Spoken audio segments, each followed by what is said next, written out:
Hey, this is Dr. P, and I'm here with two of my buddies here, these ultra slim digital red light laser fat slash weight slash anti-inflammatory lasers.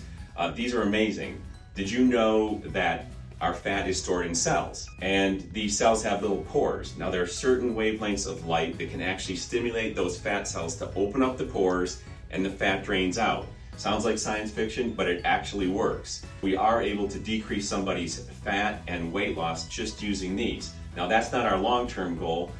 We know that if you just eat Twinkies and drink beer after you get this treatment, you're gonna fill your fat cells right back up. A diet, a genetic-based diet specific for you is really, really important.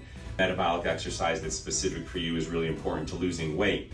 But our goal, as you know, is to prevent the need for knee replacement by the year 2043. If we're gonna do that, we gotta cut down on obesity. Obesity increases the risk of arthritis. 66 to 72% of people who have arthritis are obese. 60% of people who have knee arthritis are obese. 80% of people who need a knee replacement are obese. That just underscores the risk factor of obesity on damaging our joints, especially our weight-bearing joints, our hips, our knees, and our ankles. We want to end the need for knee replacement by 2043, and this is a good start.